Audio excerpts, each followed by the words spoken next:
Padre bendito, gracias te damos, Señor. Señor, te pedimos que podamos estar así en esa actitud de gratitud, de adoración. Señor, te pido que usted nos haga conscientes de toda nuestra necesidad, porque a veces caminamos por la vida como lo dice Apocalipsis. Tú dices, yo soy rico, me he enriquecido y no tengo necesidad de nada. Y entre esos que creemos que no tenemos necesidad de nada está la necesidad de usted, de su palabra, de su Santo Espíritu, de la comunión con los hermanos, del servicio, por ejemplo, otras disciplinas espirituales y gracias que usted nos ha dado y privilegios que usted nos ha dado. Pero Señor, ayúdanos a ver toda nuestra necesidad. Danos como Esdras un corazón sensible y que preparemos más bien nuestro corazón para inquirir en la ley de Jehová, para cumplirla y para enseñarla también, Señor, para poder compartirla, para poder transmitirla a nuestros hijos con eficacia, a las futuras generaciones, a sobrinos, tal vez a nietos, a personas que vienen de diferentes lugares o que podríamos ver en diferentes lugares, que podríamos transmitirle lo que sepamos de la palabra suya. Llénanos, háblanos, transfórmanos con tu palabra.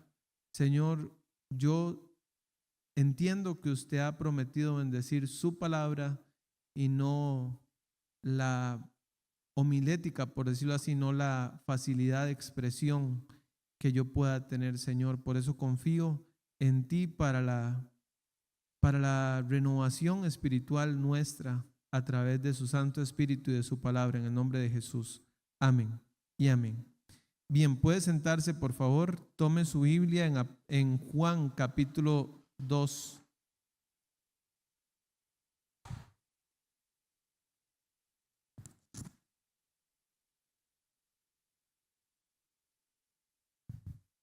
Ya leímos ahí el pasaje de Juan capítulo 2, unas bodas que se hicieron en Caná de Galilea y que ahí estaba Jesús, ahí estaba la madre de Jesús, los discípulos fueron invitados, se dieron cuenta que faltaba el vino y entonces la mamá de Jesús le pide a él pues que multiplique el vino, ¿verdad? Y vamos a ir paso a paso por este pasaje para poder entender lo que Dios tiene para nosotros. Saben, hermanos, no lo he hecho antes, pero un día un pastor me decía que ellos tienen algo que al final del servicio le llaman como fórum o algo así. Es que después de que se recibió la palabra, entonces la gente, por decirlo así, comparte la forma en que puede llevar a cabo esa enseñanza o qué aplicaciones, qué cosas nuevas se lleva esta semana para llevárselo para su casa. Nosotros nunca hemos hecho eso, pero me pareció, y él me decía, esa es una de las cosas más enriquecedoras que hacemos en nuestra iglesia. Entonces, cuando usted está escuchando la palabra, usted dice, bueno, ok, no es casualidad que yo esté aquí hoy. Yo sé que hay un montón de personas que están en situaciones y que tienen situaciones de salud particularmente, ¿verdad? Pero siempre soy consciente de que están los que Dios quiere que estén y que están los que Dios tenía pues destinado que estuvieran. Y en nuestro caso, hermanos, pues no estamos aquí por casualidad. Dios quiere decirnos algo, Dios quiere hablarnos algo. Y es muy importante que usted se vaya de este lugar habiendo entendido que Dios realmente le habló y que Dios realmente y que usted se va a llevar esa palabra dispuesto a obedecerla. Bien, en el versículo 1 dice, al tercer día se hicieron unas bodas en Caná de Galilea y estaba allí la madre de Jesús. Ahora, de pura entrada, es muy interesante observar que María es designada como la madre de Jesús. Es decir, el Salvador no era famoso por ser el hijo de la Virgen María, sino que ella era bien conocida por ser la madre de Jesús, ¿verdad? ¿Alguien aquí conoce a alguien que se llama Lionel Messi? O sea, ¿usted ha escuchado ese nombre alguna vez? Sí. ¿Y cómo se llama la mamá? No sé, o sea, Sí, sí, a ver. Pero seguramente cuando a ella la presentan dicen, es que ella es la mamá de Lionel Messi. Ay, en serio, señora, mucho gusto, qué sé yo, ¿verdad? Es algo, pues, no es una buena comparación realmente, pero es algo así, o sea, no es que ella era la famosa mujer y que este era el dichoso hijo de ella por ser hijo de esta mujer tan famosa. No, era que Jesús había comenzado su ministerio y entonces dice, está ahí la madre de Jesús. Las escrituras siempre dan un puesto de preeminencia a Cristo y no a María. Ahora, si tenemos que decir cosas de María, tenemos que decir que por algo Dios la escogió para ser la mamá de su hijo, ¿verdad? Obviamente no era cualquier persona, pero hay cosas que se han dicho de ella que no son ciertas. La iglesia inventó una cosa que se llama la Inmaculada Concepción de María. Significa que María no pecó, ¿verdad? Pero nosotros sabemos que María, aunque era una mujer estupenda, extraordinaria, la Biblia dice que era una mujer que caminó, que pecó. Y si María no pecó, la Biblia dice que la paga del pecado es la muerte, y si no pecó, ella no tenía que morir. Entonces, cuando le preguntan a la iglesia qué pasó, por qué si María no pecó todavía tendría que estar viva, entonces en algún momento de la historia la iglesia dijo, bueno, no, es que resulta que pasó una cosa que se llamó la Asunción de María. Entonces María como Jesús fue llevada al cielo. Entonces ni le vamos a quitar a María lo que fue, ni le vamos a poner a María de lo que fue, ¿verdad? Una mujer extraordinaria, una mujer, pero sí una mujer pecadora. Sí, una mujer de carne y hueso y que tuvo este privilegio extraordinario de tener al Hijo de Dios. Versículo 2 dice, también fueron invitados a las bodas Jesús y sus discípulos. Posiblemente algunos dicen que la persona que estaba contrayendo nupcias era un familiar de María y que María estaba ahí no solamente como una persona, por decirlo así, no como una persona normal, sino que ella estaba ayudando, ¿verdad? Es como cuando una persona le pide encargarse de algún área específica. Usted no se puede dar cuenta si falta el vino si usted no está ahí ayudando. Si usted no se puede meter a la cocina, si usted no puede ver las cosas, usted no se puede enterar de esas cosas, ¿verdad? Dice versículo 3, y faltando el vino, la madre de Jesús le dijo, no tienen vino. Ahora, eso no es una orden, no es como diciendo, multiplique el vino o cambie el agua en vino o haga algo, haga un milagro, haga alguna señal. No. Él no le está diciendo eso, ella no le está diciendo eso, pero seguramente en la dinámica que manejaban Jesús y María, de lo que ella pedía o lo que ella deseaba prácticamente era un mandato para Jesús, pero en esta ocasión sucede algo distinto. Dice el versículo 4, Jesús le dijo, ¿qué tienes conmigo, mujer? Aún no ha venido mi hora. Es decir, aún no ha llegado el momento en que yo les diga quién soy. Tal vez María trajo el problema a su hijo porque ella ansiosamente anticipaba el día que Jesús podría demostrar milagrosamente que él era el Mesías. Cuando Jesús supiera que su momento había llegado, entonces él iba a actuar. Entonces esta frase, aún no ha llegado mi hora, es como aún no ha llegado el momento de que yo les diga que yo soy el Mesías. Y no lo iba a decir, lo iba a demostrar con una señal milagrosa, con una señal poderosa. Ahora les voy a decir algo, hermanas. ¿Usted cree que todo el mundo en Israel se creía esa historia de que María había quedado embarazada por el Espíritu Santo? No.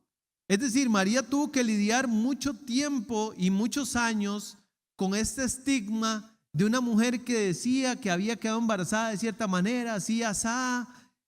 Y tras de eso, la Biblia nos da a entender de que María quedó viuda muy joven, de que ella quedó viuda muy joven, entonces tuvo que lidiar con esas cosas sola. Entonces ella no veía la hora en que su hijo de verdad demostrara que él era el Mesías y de esta forma poder quitarse todas estas cosas de encima, todos estos comentarios, todas estas burlas, todas estas mofas de encima. Por eso ella hace la sugerencia de que ese sería un buen momento para mostrarle a la gente que él era el Mesías. No es claro si ella esperaba que Jesús realizara un milagro, pero hasta ahora él no había hecho ninguno.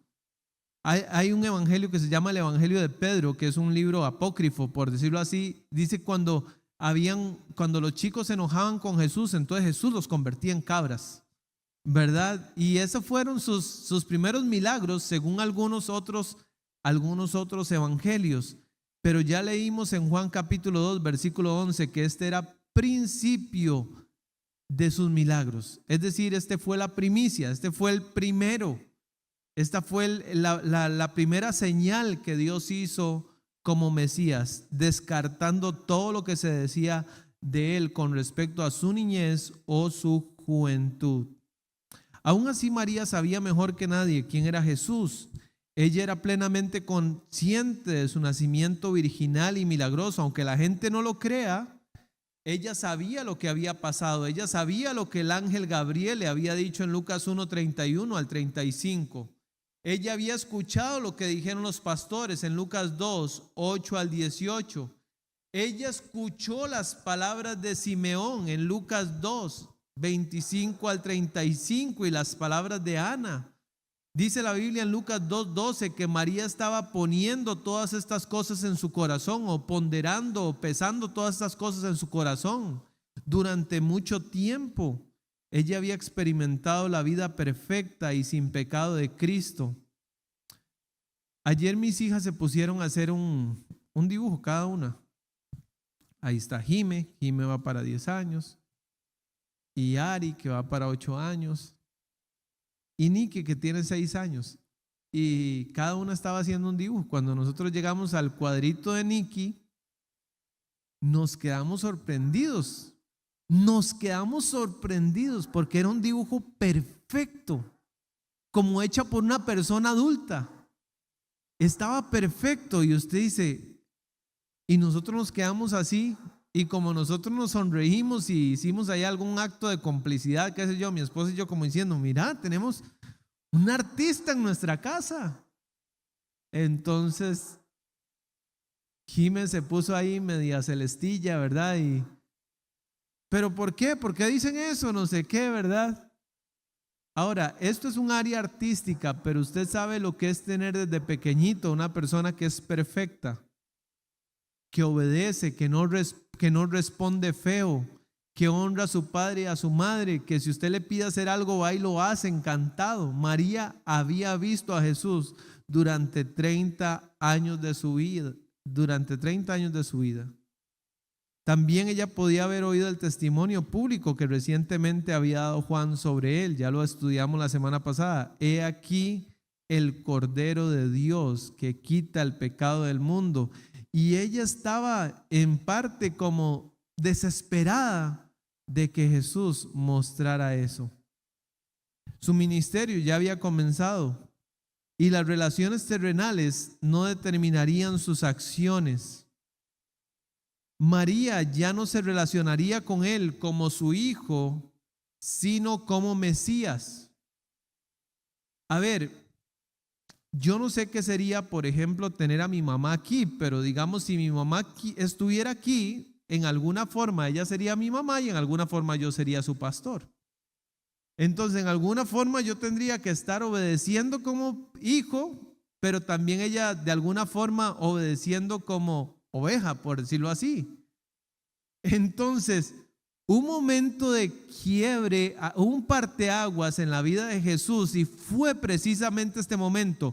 Hubo un día que Jesús no le obedeció a María, porque lo que le estaba dando a entender era: María, mujer, madre, lo que fuera, de hoy en adelante la situación va a ser diferente. María ya no se relacionaría con él como su hijo, sino como su Mesías, como el Hijo de Dios y también como su Salvador. Vaya por favor a Mateo capítulo 12, versículo 47. Mateo 12, 47.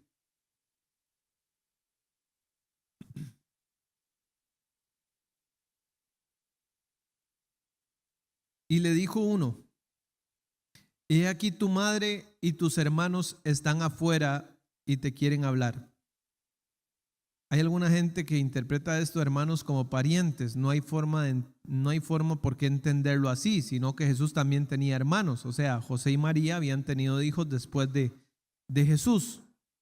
Dice la Biblia que después de que nació Jesús, entonces José conoció a María. Y no significa de que la conoció, de que la vio por primera vez, sino que habla de intimidad.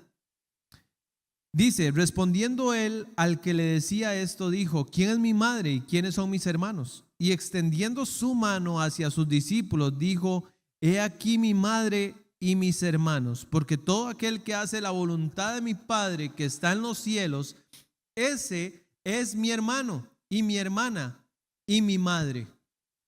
Como diciendo, a ver, la prioridad de mi vida en mi ministerio, ¿quiénes son las personas más allegadas? ¿Quiénes son las personas más cercanas? Porque incluso en ese momento la única que creía en Jesús como Mesías era María, pero sus hermanos, dice la Biblia, que todavía no creían en él. Si vamos a Lucas 11, 27 y 28, dice Lucas 11, 27 y 28, vaya ahí conmigo por favor. Lucas 11, 27 y 28 dice: mientras él decía estas cosas, una mujer de entre la multitud se levantó la voz y le dijo: bienaventurado el vientre que te trajo y los senos que mamaste. Y él dijo: antes bienaventurados los que oyen la palabra de Dios y la guardan. Eso quiere decir que Jesús no dijo: sí, bienaventurada mi madre. No, él dijo: no, más bienaventurados los que escuchan la palabra de Dios y la obedecen y la llevan a cabo y la ponen por obra. Ahora, si volvemos allá a Juan capítulo 2, versículo 4, usted va a ver que esa respuesta casi parece irrespetuosa. Juan capítulo 2, versículo 4, Jesús le dijo: ¿qué tienes conmigo, mujer? Usted sabe que se levanta doña Ani y le dice a Isaac: Isaac, ¿usted me puede ayudar con algo, con Belén? ¿Qué tienes conmigo, mujer? Usted diría: qué feo, o sea, qué feo que le habla así, su hijo, ¿verdad? Pero no es un rechazo como nos parece a nosotros. El término mujer empleado aquí es un título de respeto, similar a la palabra señora. Una versión lo traduce así: apreciada mujer, este no es nuestro problema. Mujer en dicho contexto es un término de respeto, pero no la llama madre. Eso es interesante, que seguro él siempre le decía madre o mamá o mami. Cuando el Señor preguntó: ¿qué tengo que ver contigo, mujer?, indica con ello que en el cumplimiento de su misión divina no estaba supeditado a las instrucciones que recibiese de su madre, sino que actuaba en total obediencia a la voluntad de su Padre en el cielo.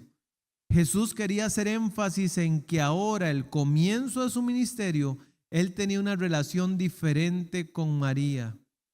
El empleo de la palabra gunai, que es mujer, en lugar de merer, que es madre, sí que pone en evidencia que ella ya no puede ejercer ninguna autoridad materna y en absoluto en la obra mesiánica que él emprende.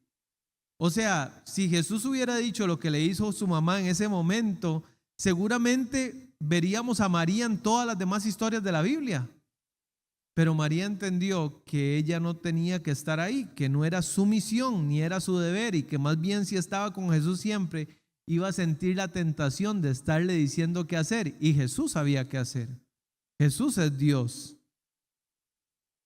Jesús pareciera decir a María, o más bien parafraseando, lo que realmente le dijo a María es: nosotros ahora tenemos una relación diferente. Déjame consultarlo con mi Padre Celestial. Jesús debió haber orado y antes saber qué hacer, porque después dijo, vamos allá, Juan 5:19, por favor.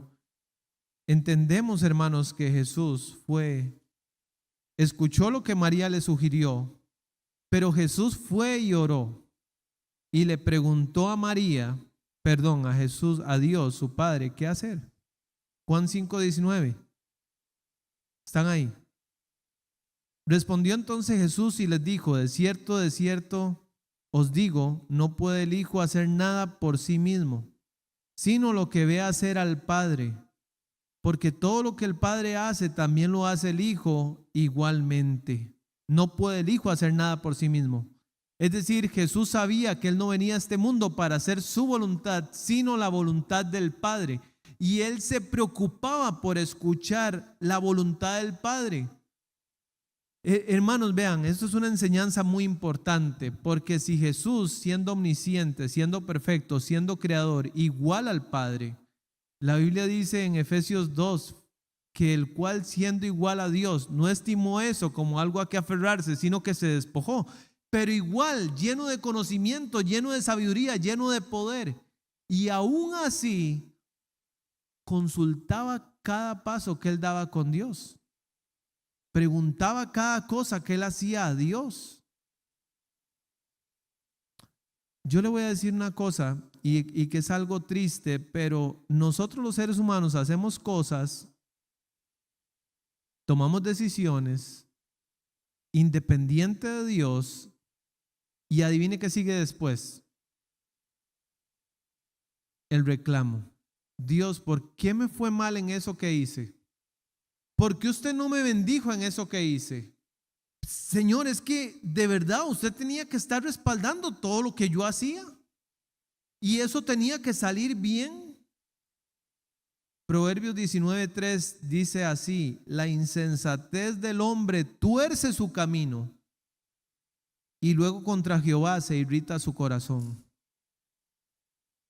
O sea, en lenguaje popular esto es como tras de que debemos, cobramos.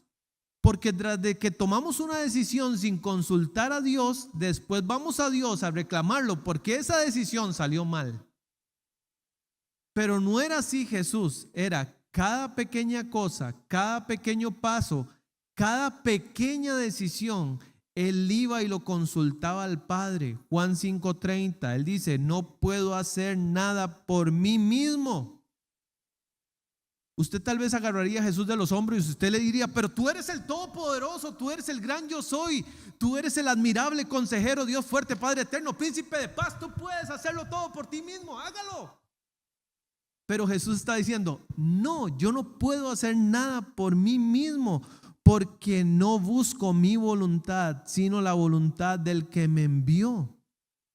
Entonces, ya que hay una enseñanza, busque la voluntad del que lo envió. Lo que pasa es que sujetarse a la voluntad de Dios siempre es difícil. Siempre es difícil. Dios siempre nos dice muchas cosas que no queremos oír. Entonces, cuando llegamos y escuchamos eso que no queremos oír, decimos, Dios, es que no, es que usted siempre me sale con lo mismo. Eso de que me consagre y que me meta más y que lo ame más a usted y que entregue mi vida y esto y aquí y allá.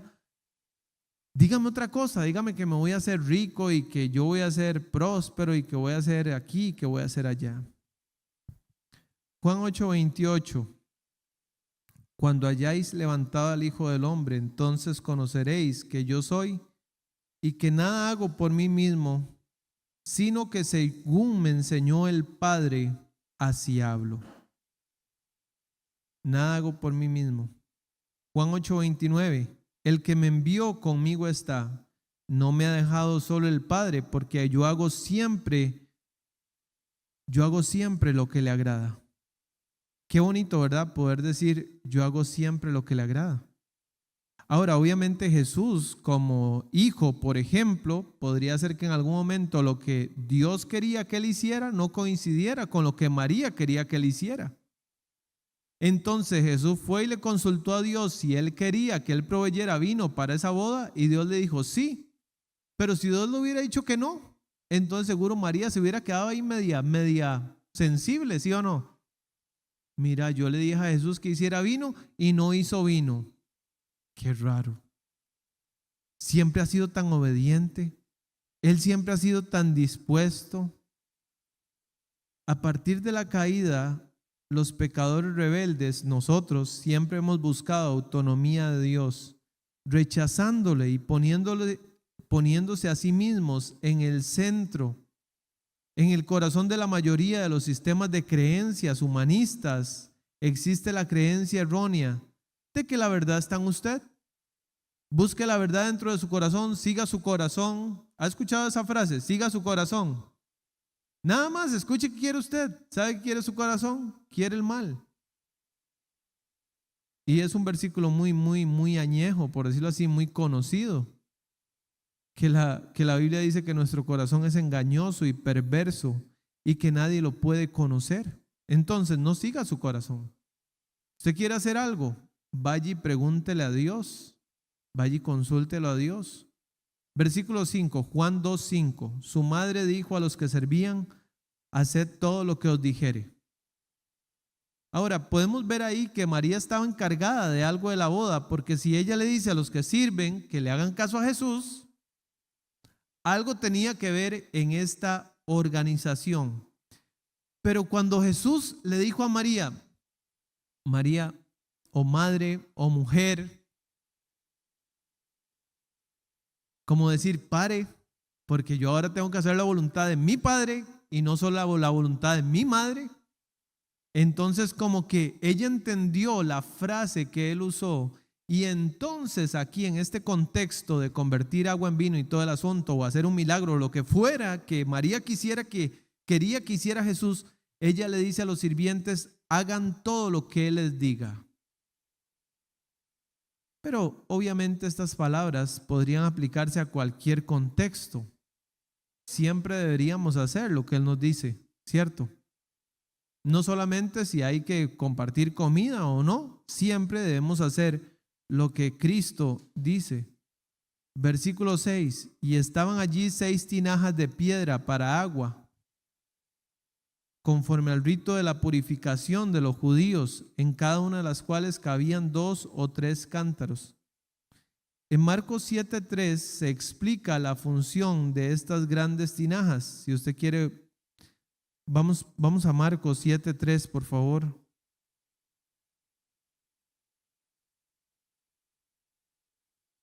Marcos 7:3 dice: porque los fariseos y todos los judíos, aferrándose a la tradición de los ancianos, si muchas veces no se lavan las manos, no comen.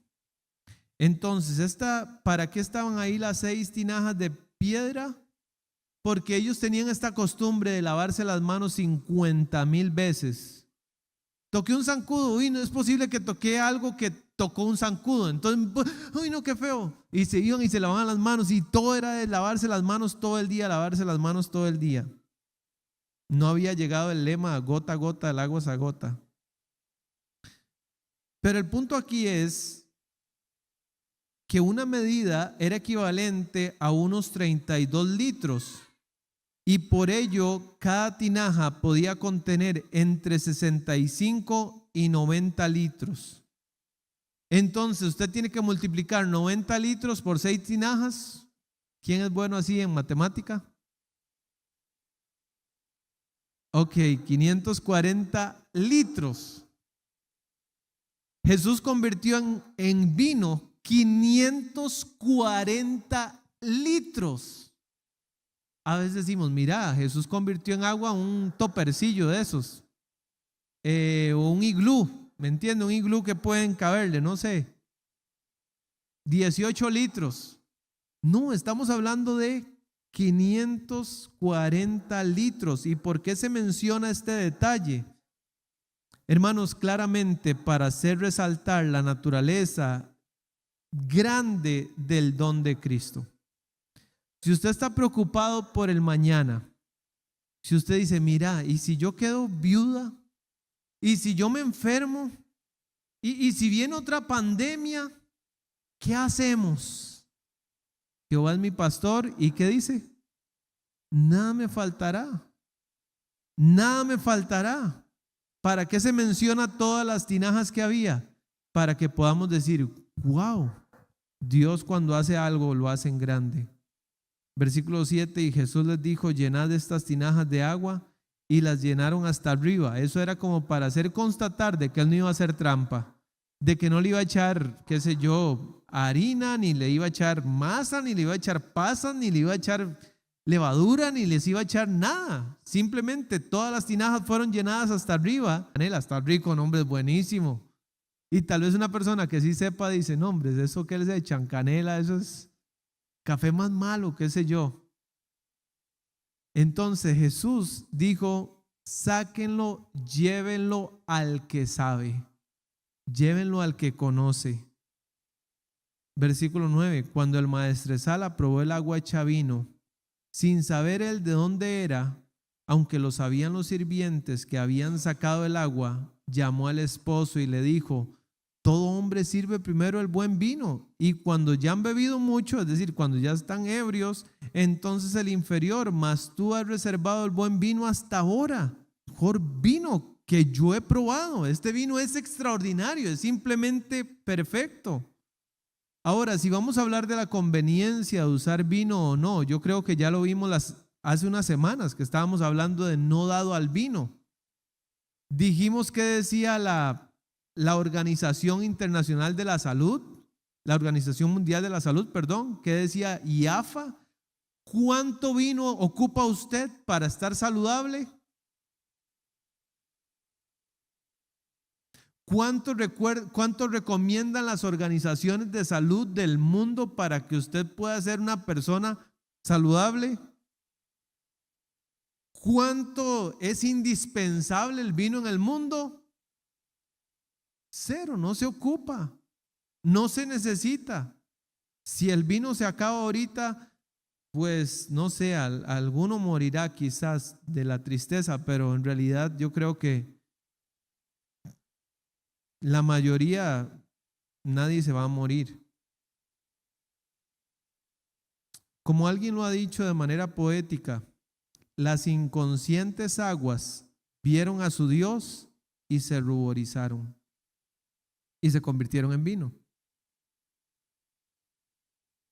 Aunque este hombre, el maestresala, no sabía de dónde era el vino, lo que sí constató es que era un vino de calidad, de que era un vino bien hecho. Versículo 11, Juan 2:11. Este principio de señales hizo Jesús en Caná de Galilea y manifestó su gloria, y sus discípulos creyeron en él. Sus discípulos, ok, vea qué interesante, hermanos, que no dice, y los siervos que estaban sirviendo el vino creyeron en él. Y los novios creyeron en él. Y los invitados creyeron en él.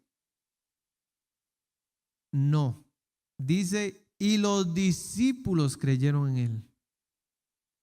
Hoy llegaron mis papás a mi casa, venían de Pérez Celedón y nos dijeron, ¿vieran qué bonito? Había una danta comiendo al lado de la calle. Y yo siempre que voy para Pérez Celedón dice cruce de, qué sé yo, de vida silvestre o de animales, y sale una danta en todos. Pero yo le decía a mi esposa, es puro cuento, porque a mí, yo siempre he querido ver una danta y nunca he visto una danta. Pero hoy cuando mis papás me dicen eso, lo primero que se me viene en la mente es, ¿y la foto? ¿Dónde está la foto? A ver, sin foto yo no creo. Pero a mí este milagro me constata algo. ¿Sabe qué? Que la gente dice ver para creer, y no es cierto. Y no es cierto, porque mucha gente incluso no solo vieron los milagros, sino que ellos experimentaron los milagros. Es decir, había 10 leprosos que fueron sanos y solo uno de los 10 fue salvo. ¿Por qué? Porque aunque 9 experimentaron el milagro, no creyeron en Jesús a pesar de que experimentaron un milagro. Se fueron sin agradecer, todo fue normal. Por eso la Biblia dice que la fe es por el oír la palabra de Dios. Y por eso Jesús le dijo a Tomás, porque me has visto creíste, bienaventurados los que no han visto y creyeron. Eso quiere decir que usted puede creer sin necesidad de ver. Usted dice, bueno, yo la verdad estoy esperando un milagro.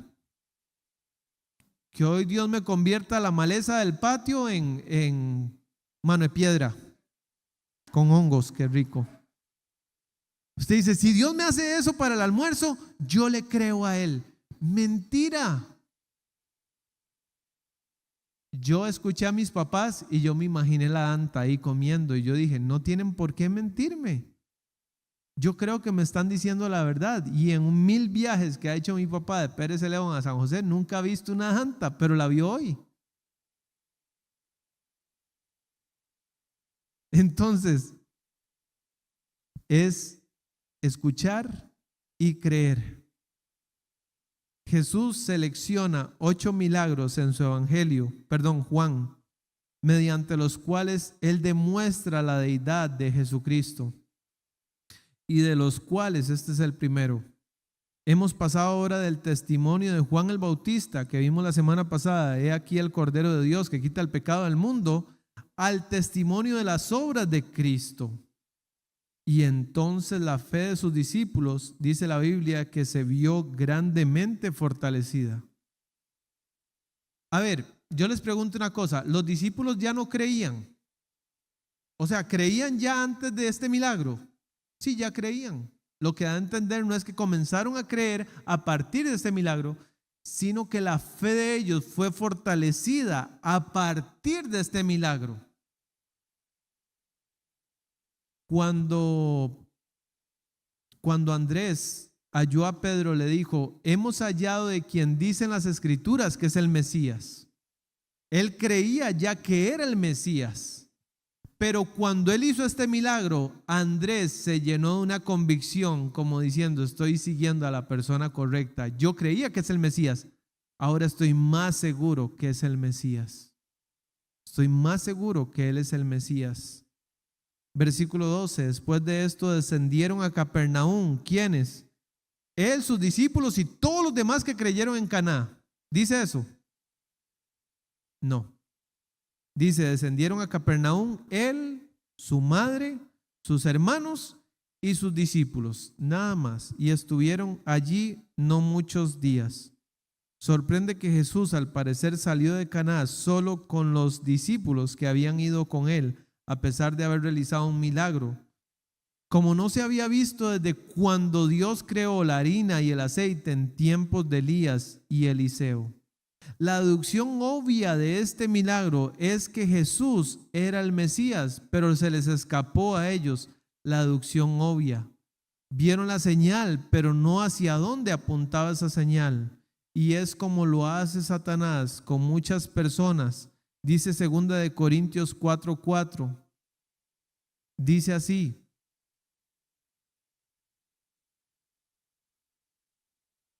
Vamos a ver. 2 Corintios 4:4.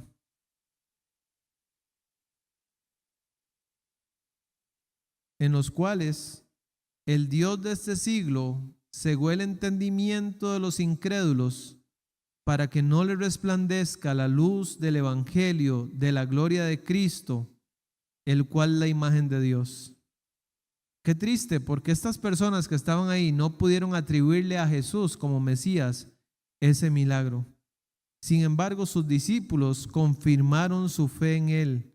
Vieron de primera mano una confirmación milagrosa de su fe después de haber oído el testimonio de Juan el Bautista, según el cual Jesús es el Mesías. Ahora vamos a ver algunas aplicaciones, hermanos, para finalizar. Dicen que las 3 mentiras más grandes son que el abogado le diga a usted que le va a cobrar poco, que el dentista le diga que no le va a doler y que el pastor le diga vamos a finalizar. Entonces, para finalizar, siempre usted tiene que tomar en cuenta que son como 10 minutos por ahí. Ok, no, pero las aplicaciones son muy importantes. El hecho de que Jesús fue invitado aquí nos da la invitación de Jesús a esta boda. Dice qué clase de hombre era Jesús. ¿Qué clase de hombre era Jesús? Vamos a una boda. Ay, no, qué aburrido. Es que a mí no me gusta estar con la gente. Yo soy a mí no me gusta. No, no, no, no. No, a mí no me gusta nada. Donde haya gente, cero. A mí no me gusta estar donde haya gente. Jesús era un hombre gentil, amable, afable. Era una persona sociable, era una persona amena. Era una persona con la que usted disfrutaba tiempo pasar. Y es el tipo de persona que un hombre sensato quiere ser. Ay, no, amor, yo no quiero ir donde su mamá, no quiero ir donde mi mamá, no quiero ir donde mi suegra, no quiero ir donde sus hermanos, no me llevan de nadie porque aquí este es mi lugar, el sillón. Eso habla del tipo de hombre que era Jesús. La invitación de Jesús a esta boda dice algo acerca de la presencia de Jesús en las bodas.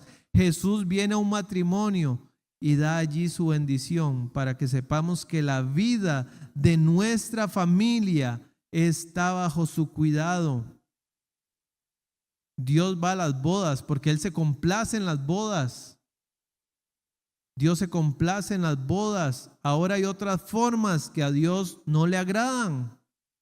Número 3, la invitación de Jesús a esta boda dice algo acerca de lo que pasa cuando invitamos a Jesús a los eventos de nuestra vida. ¿Qué pasa cuando invitamos a Jesús a los eventos de nuestra vida? Pues pasan cosas extraordinarias. Hay bendición, hay abundancia. Yo no sé usted qué se imagina que hicieron con 540 litros. Es decir, si uno piensa de manera muy estricta, usted dice, ok, terminó la boda y regaron todo el vino. Yo le voy a decir, aunque la Biblia no lo dice, pero es algo personal. Yo creo que los novios dijeron, ¿qué vino más extraordinario? Y lo comenzaron a guardar en vasijas, un montón de vasijas. Vendieron ese vino y vivieron por un montón de tiempo del montón de vino que quedó, y no cualquier vino. Entonces, eso pasa cuando invitamos a Jesús a los eventos de nuestra vida.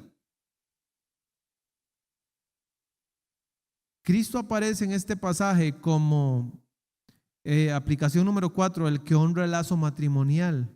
No nos debe sorprender esto, pues que según la descripción de Juan, en Juan 3:29, Cristo mismo es el esposo que por medio de su encarnación, obra, redención y manifestación final se une a su esposa, la iglesia. ¿Cómo pues Jesús no va a honrar lo que era un símbolo de su propia relación con su pueblo?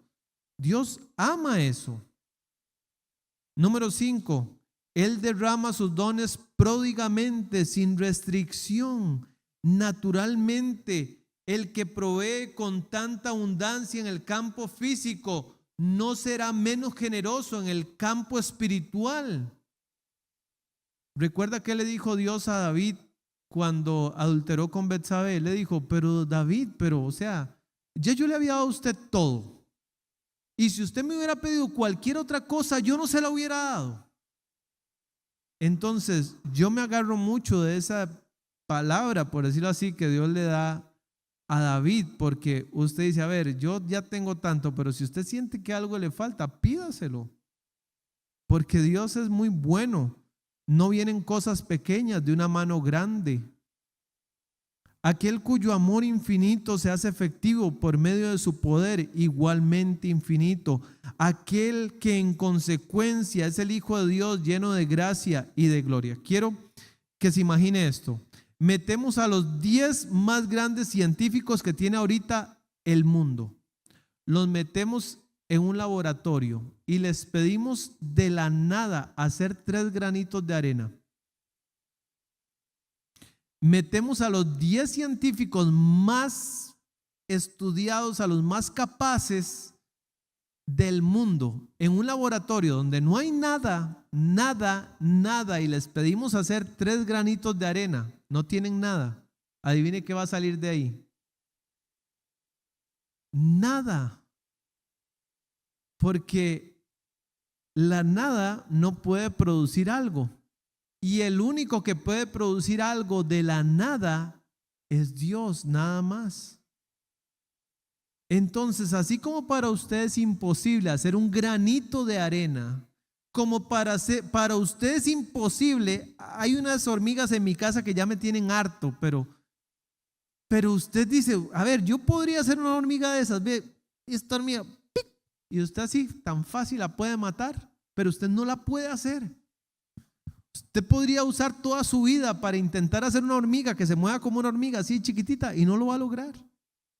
Pero Dios hace las hormigas y hace las mariposas y hace los delfines y hace las ballenas y hace las galaxias y hace los mundos y convierte el agua en vino.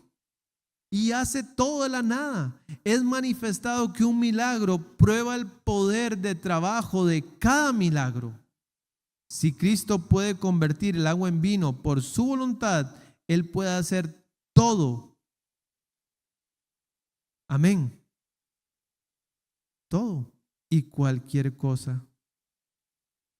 Usted sabe que en ese entonces era muy vergonzoso en una fiesta quedarse sin vino, es decir, podía ser muy estigmatizante para la pareja quedarse sin vino. Iba a ser una vergüenza de por vida para la pareja. Mira, la pareja que se quedó sin vino, ahí va. Los que se quedaron sin vino. Pero cuando usted tiene necesidad de algo, usted no sabe cómo Dios puede proveerla, y eso es lo más bonito. A veces uno piensa, mira, mi mamá es muy buena gente, ella es muy generosa, y usted piensa que su mamá va a proveer. Pero Dios dice, no, para que usted vea que soy yo, lo voy a proveer de otra forma, de otra fuente, de otra manera.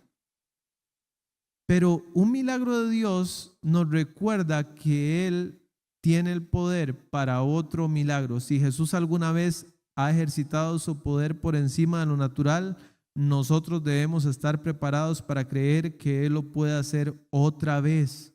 No hay límite para su poder. No, es que ya Dios no lo hace, es que ya Dios actúa diferente. Dios lo va a hacer. Y este fue un milagro muy bondadoso. El primer milagro de Moisés fue tornar el agua en sangre. Y en esto había un elemento intensamente destructor, pero el primer milagro de Cristo fue tornar el agua en vino. Y aquí hay un elemento de solaz, de paz, de suavidad. Dios puede cambiar el corazón de una persona de la noche a la mañana. Dios puede cambiar una situación laboral de la noche a la mañana. Usted dice, mira, hoy no tengo trabajo, mañana ya tengo trabajo. Dios puede hacer cualquier cosa. Usted tiene que creer. La Biblia dice, todo es posible al que puede creer. Pero usted no cree que usted puede, usted cree que Dios puede. Usted cree que Él es capaz, que Él es fuerte, que Él es todopoderoso. Y entonces usted descansa en Él. Démosle gracias a nuestro Dios por eso. Démosle honra a Dios por eso. Está bien, póngase de pie, por favor.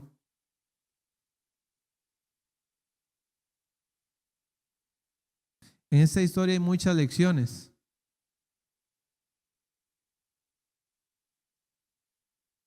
La primera que vimos es básicamente siempre consultar con Dios. Eso fue lo que hizo Jesús. Que María, mi mamá, quiere que yo haga esto, pero yo tengo que ir a consultarlo con Dios a ver si Él quiere que yo haga esto. No haga nada, aunque a usted le parezca pequeño, sin consultar a Dios. Hermanos, van a haber cosas que vamos a estar sintiendo y experimentando 3 años más adelante, 5 años más adelante, por decisiones que tomemos hoy. Por eso este llamado es pertinente. Por esto este llamado es necesario. Para que usted diga, sí, como yo necesito a Dios. Imagínese si Jesús, que era sabio, que era santo, que era perfecto, que era el Hijo de Dios, oraba todos los días, buscaba el rostro de Dios para pedir su dirección. ¿Cuánto más yo tengo que hacerlo?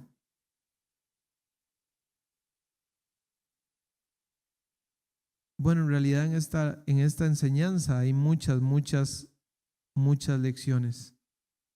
Ojalá que usted pueda llevarse la suya a su casa y hacerla y seguirla como Dios se la pidió. Padre bendito, gracias te damos, Señor. Creemos que tu palabra es viva y eficaz, que hace sabio al sencillo, que alumbra los ojos, que nos llena, Señor, que nos vivifica, que nos llena de paz, que nos transforma, que nos limpia, que nos quebranta también, porque la Biblia dice que es como un martillo que quebranta la piedra, que es como un fuego, que es como leche, que es como miel, que es como pan, que es como agua. Señor, gracias por tu palabra. Transfórmanos por medio de ella, Señor. Te pedimos que no nos vayamos de aquí indiferentes a lo que usted ha querido decirnos, Señor. En el nombre de Jesús. Amén y amén.